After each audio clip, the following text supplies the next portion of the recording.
apporter ces choses. La femme semble se négliger face à toutes ces choses. Mais laisse-moi rappeler, je veux rappeler à une femme ce soir.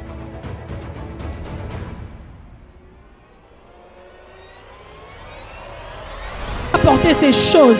La femme semble se négliger face à toutes ces choses. Mais laisse-moi rappeler, je veux rappeler à une femme ce soir que la femme est celle qui a attesté la résurrection de Jésus. Que, oh, alléluia, alléluia, alléluia. Que la femme était celle qui a attesté la résurrection de Jésus. Je veux que, en cette génération qui s'élève, qu'il y ait des femmes qui attestent la résurrection de Jésus. Qu'il y ait des femmes, lorsqu'elles s'élèvent pour parler de Jésus, que des hommes fléchissent. Qu'il y ait des femmes en cette génération qui apportent la vie. Mais la vie ne se limite pas seulement à donner naissance. Mais tu peux donner la vie, même à des personnes qui ne sont même pas de ta famille. Tu peux donner la vie. Tu peux donner la vie. Femme, ne te néglige pas. Ne te néglige, que personne ne te néglige, femme. Tu as le même don que les hommes. Tu as la foi, la charité et l'espérance. Quand tu rencontres un homme qui a la promesse, ça donne la vie. Ça donne la vie. Alléluia.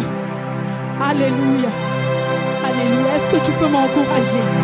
Est-ce que tu peux m'encourager? Est-ce que tu peux m'encourager? Alléluia. Jésus. Je ne serai pas très longue aujourd'hui. Je parlerai de choses que tu as déjà peut-être entendu parler. Une chose, oh le wakuto, et le quoi là, mais c'est ce que le Seigneur m'a mis à cœur pour partager avec toi ce soir. Et je ne respecterai que ce que le Seigneur m'a dit de dire. Le texte qui m'a été, le message de base qui m'a été donné, c'est situé dans les livres d'Ecclésiaste 11:9. Les livres d'Ecclésiaste. Est-ce qu'on peut m'aider avec la lecture, s'il vous plaît? Un lecteur, s'il vous plaît. Dans certaines versions, c'est l'Ecclésiaste 12, du premier au deuxième verset. Est-ce qu'on peut aider rapidement? Est-ce que nous pouvons nous lever pour lire la parole du Seigneur, pour l'honorer? Jeune homme, réjouis-toi dans ta jeunesse. Livre ton cœur à la joie pendant le jour de ta jeunesse. Marche dans le voie de ton cœur, et selon le regard de tes yeux. Mais sache que pour tout cela, Dieu t'appellera en jugement. Amen. Pouvez-vous rasseoir? Je crois que c'est un passage que la majeure partie connaît, la majeure partie connaît.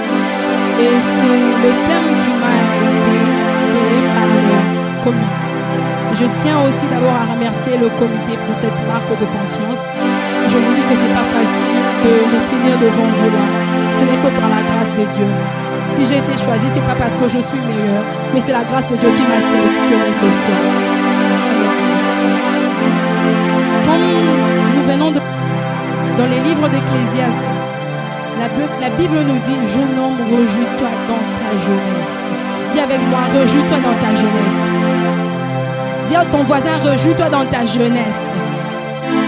Je serai bilingue. Je serai bilingue.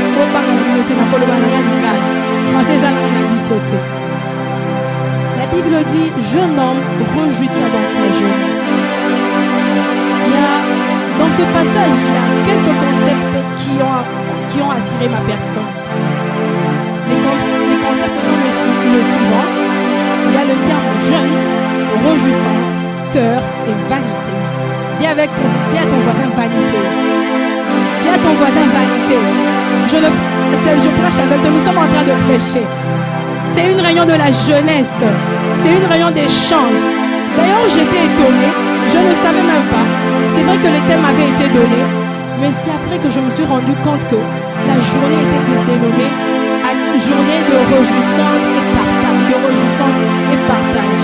Et puis le thème que moi j'ai reçu était bizarrement qui parlait aussi de la réjouissance.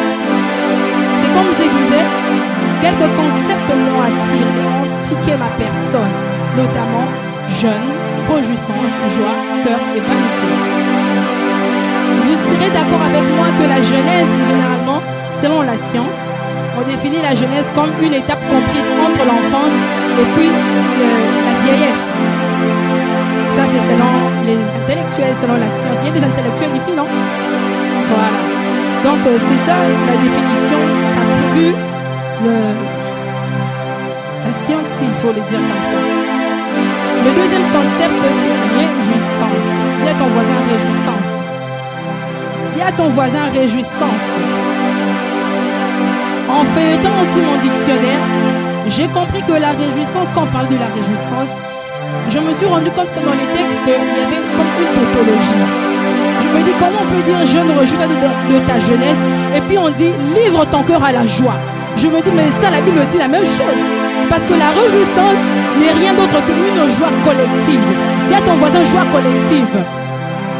Ce soir, tu es venu célébrer, tu es venu partager une joie collective. Parce que la Bible me dit dans le livre de Psaume, dans le livre de Psaume 133, qu'il est doux et agréable pour deux frères de demeurer ensemble. C'est là qu'on comprend, le sens de la réjouissance. Dis à ton voisin, c'est là qu'on comprend le sens de la réjouissance. Donc, bien aimé, nous allons comprendre qu'il est doux et agréable pour deux frères de ensemble. Bien aimé, comme tu es venu là, c'est pour nous une manière de demeurer ensemble. Laisse-moi te dire que ce n'est pas nous qui t'avons convié, mais c'est le Seigneur qui t'a convié afin que nous puissions nous réjouir ensemble. Alléluia. Est-ce que tu peux m'encourager pendant que je parle? Parce que j'ai l'impression que tu es en train de me fatiguer. Tu es en train de me fatiguer. Tu es en train de me fatiguer. Alléluia. Et il y a aussi le terme joie. La joie, c'est une expression du cœur. C'est une expression du cœur. Et il y a une question que je me suis posée. J'ai dit, c'est vrai, on dit, jeune homme, réjouis-toi dans ta jeunesse. Livre ton cœur à la joie. J'ai dit, pourquoi la Bible n'a pas dit, jeune homme, livre-toi à la joie? Mais pourquoi la Bible dit que nous devons, c'est nos cœurs que nous devons livrer à la joie, mais pas l'être lui-même qui doit être livré à la joie. Je me suis dit, là, il y a quelque chose de caché. Je me suis dit, il y a quelque chose que le Seigneur veut nous dire par là. Bien-aimés, vous serez d'accord avec moi.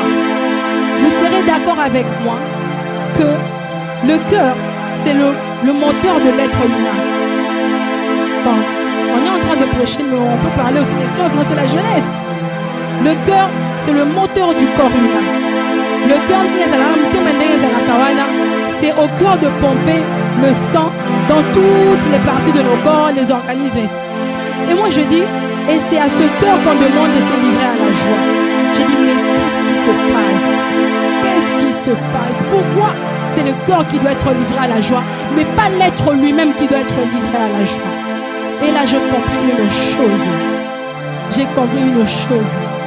Que le doit être joie. Parce que c'est là la demeure de l'Éternel. Parce que c'est là la demeure de l'Éternel, bien-aimé. Quand le Seigneur habite dans ton cœur, c'est lui qui doit pomper à tout ton être, à l'être tout entier. Celui qui doit envoyer. Ceux qui maquillent à la ramtema, il faut que ça arrive à l'orteil, bien-aimé. C'est ça, le cœur joue le rôle du moteur. Moteur, je dis, c'est pour ça que le Seigneur nous dit de livrer notre cœur à la joie. Pourquoi? Parce que dans notre cœur, c'est là la demeure de l'Éternel. L'Éternel habite dans nos cœurs. L'Éternel habite dans nos cœurs. Et c'est là sa demeure. C'est là la demeure de l'Éternel. Vous serez d'accord avec moi que la jeunesse est caractérisée par la force, par les dons, par l'innovation et toute autre chose.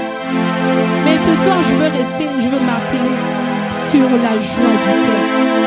Mon thème de ce soir s'intitule « Livre ton cœur à la joie ». Dis à ton voisin, livre ton cœur à la joie. Aujourd'hui, nous voyons comment la jeunesse se méconduit. Nous voyons comment la jeunesse marche. Est-ce là la vraie joie? Est-ce là la vraie joie, la joie qui vient du cœur? C'est la question que je me suis posée. Aujourd'hui, nous voyons comment le jeune s'est réjoui. Le jeune s'est réjoui où? Le jeune s'est réjoui dans le monde. Mais est-ce là la vraie joie? Posons-nous la question.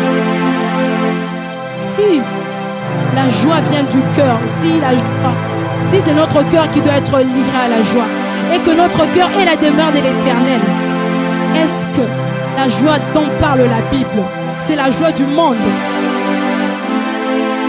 Ce soir, je veux parler à quelqu'un pour dire qu'il n'y a pas de joie en dehors de l'Éternel. Tout ce que tu peux vivre, laisse-moi te dire que c'est une joie éphémère. Parce que la vraie joie vient de l'Éternel. La vraie joie vient de Jésus-Christ. Atalelo obundani ozumbobo. Laisse-moi te dire que cela est éphémère. Parce que la vraie joie vient de l'Éternel. Vous serez d'accord avec moi. Mais quand tu as le Seigneur dans ton cœur, cela comble ta vie. Cela comble ta vie. Ce soir, je viens parler à un homme. Je viens parler à une femme. Je viens à une génération de hommes et de femmes qui savent se réjouir dans le Seigneur. Alléluia. Des hommes et des femmes qui savent se réjouir dans le Seigneur. Pas des hommes qui savent se réjouir dans le monde. Bien-aimé, le monde ne t'apporte rien. Ne t'apportera rien.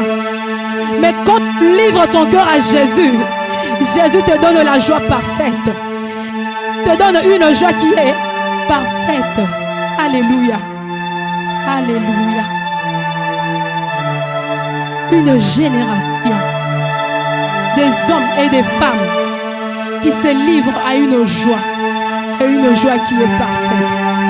Est-ce que et si au moins c'est que la Bible appelle la joie parfaite? Il n'y en a pas, bien aimé. Vous serez d'accord avec moi qu'il n'y en a pas. La joie parfaite est celle qui vient de Dieu. Et celle qui vient de Dieu, la joie parfaite. La joie parfaite est celle qui vient de Dieu. C'est ainsi que la Bible me dit dans le livre de Jean 15, 11. Je vous dis ces choses afin que ma joie soit en vous et que votre joie soit parfaite. Bien-aimé, pour que ta joie soit parfaite, le Seigneur doit habiter dans ton cœur. Tu dois faire de ton cœur la demeure de l'Éternel. Mais qu'est-ce que nous voyons aujourd'hui? Nous rencontrons un petit problème. Ça nous démoralise. Nous oublions la place de l'Éternel. Nous oublions la place de Dieu. Et comme il n'a aucun moté, mais la buffet comme il a ton cœur rempli de tristesse à cause des événements que tu as subis. Mais ce soir, je viens te dire que le Seigneur est prêt à rendre la joie parfaite que tu avais perdue. Le Seigneur est prêt à rendre la joie parfaite que tu avais perdue. La joie que ton père ne t'a pas donnée. La joie que ta mère ne t'a pas donnée. Que même le président de la République ne peut te donner. C'est la joie que le Seigneur peut te donner ce soir. Mais tu as Jésus avec toi qui te rassure. Alléluia.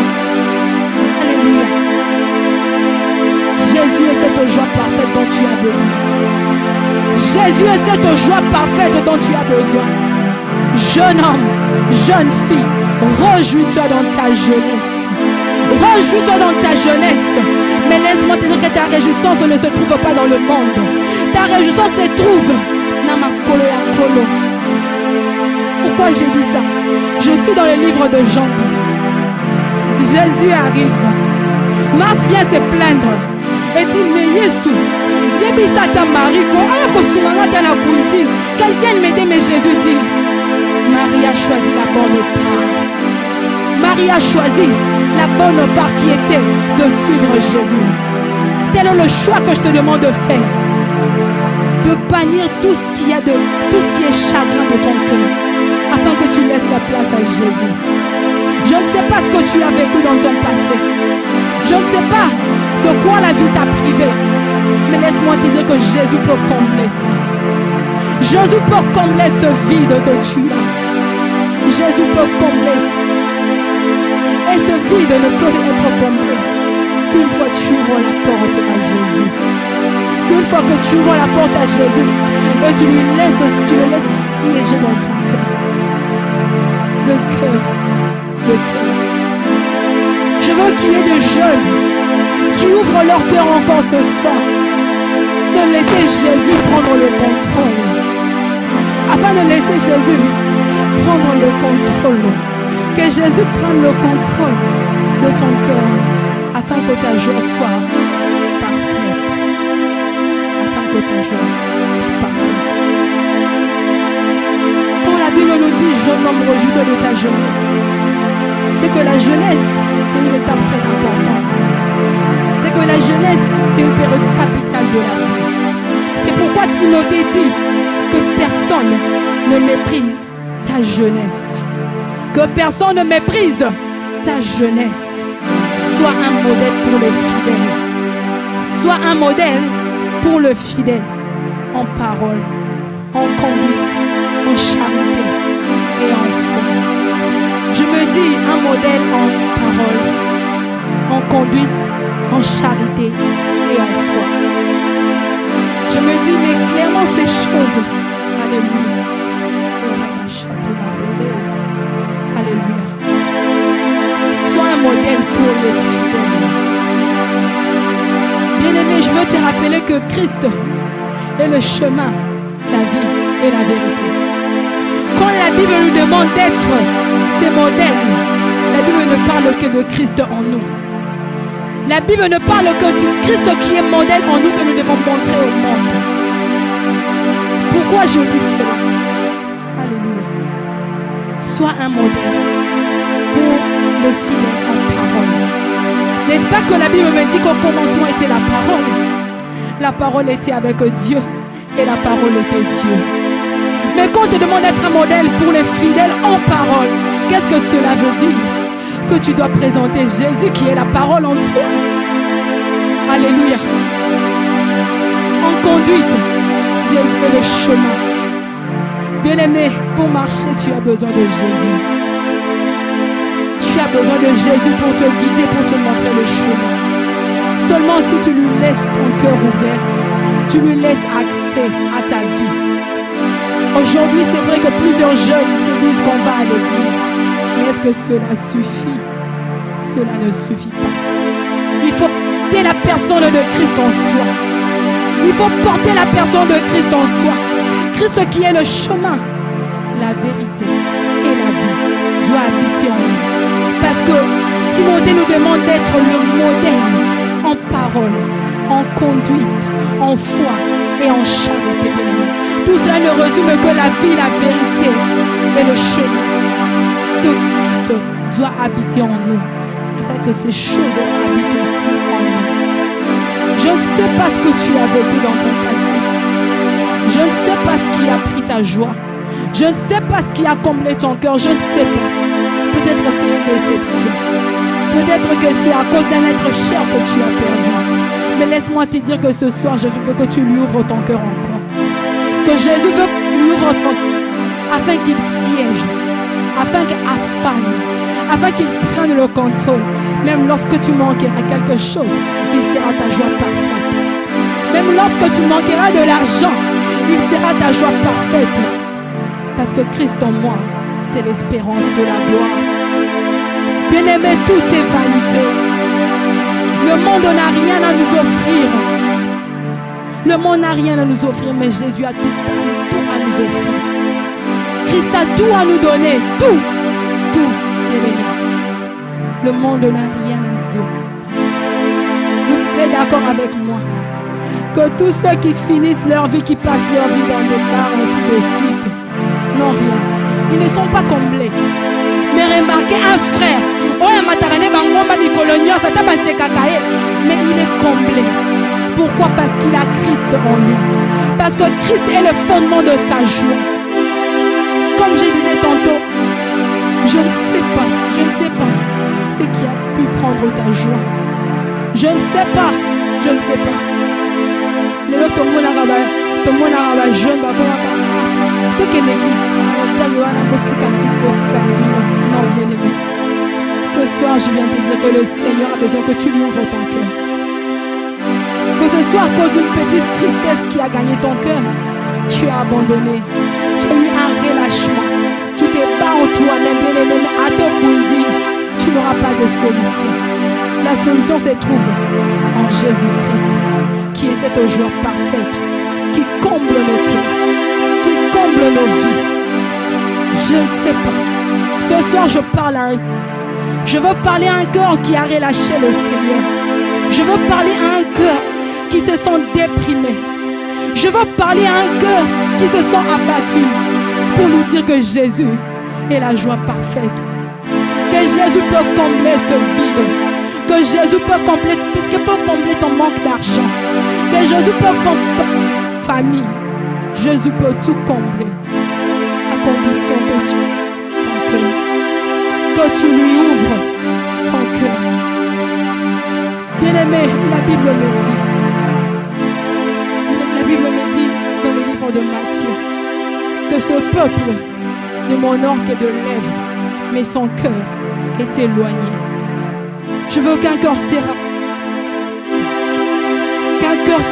de Christ, afin que son cœur soit la demeure de l'Éternel. Bien-aimé, cette demeure ne se limitera pas dans ton cœur. Pourquoi? Parce que comme nous avons les moteurs, bien-aimé, quand Christ vit dans ton cœur, cela se fera voir. Cela se fera apparaître. Cela se fera apparaître. Pourquoi? Parce que comme nous avons dit que personne ne brise ta jeunesse, quand tu es à Christ, tu es le modèle. Tu es le modèle. Je parle à un cœur ce soir. Je parle à un cœur. Que ton cœur se ramène encore auprès du Seigneur. Tu as longtemps cherché dans le monde. Le monde t'a donné. Mais ce soir, je veux que tu rapproches encore ton cœur. Jeune, rejouis-toi dans ta jeunesse. Livre ton cœur à la joie. Livre ton cœur à la joie, bien-aimé. Cette joie dont on parle, ce n'est pas une joie mondaine. C'est une joie parfaite. Et cette joie parfaite ne vient que de l'Éternel. Ouvre ton cœur à Dieu ce soir. Laisse à Dieu le temps de siéger dans ton cœur. Et tu verras que même certaines situations qui te semblent compliquées trouveront solution. Certaines situations compliquées trouveront solution. Pourquoi? Parce que tu ouvres ton cœur à Dieu. Parce que tu laisses le plein contrôle de ta vie à Dieu. Je parle à un cœur ce soir. Je veux que ton cœur se rapproche encore de Dieu. Qu'il y ait un cœur qui sache encore s'approcher près de Dieu. Que ce ne soit pas comme Matthieu dit, que ce ne soit pas des honneurs de lèvres. Je suis chrétien. Mais en réalité, son cœur est éloigné de Dieu. Il ne vit pas la joie parfaite. Mais ce soir, que le cœur s'approche de Dieu. Que le cœur s'ouvre et laisse que Dieu demeure et siège dans le cœur. Afin que ta joie soit parfaite. Afin que ta joie soit parfaite. Ezala esengo ya lelo leloti. Ezala esengo. Lelo ata la mukili pesate. Mon âme bénit l'Éternel et n'oublie aucun de ses bienfaits. Ezala to la mukili na butu. Tu n'as rien mangé. Ton âme bénit l'Éternel. Et alléluia. Que le Seigneur suscite une génération qui font de Dieu le responsable de leur cœur.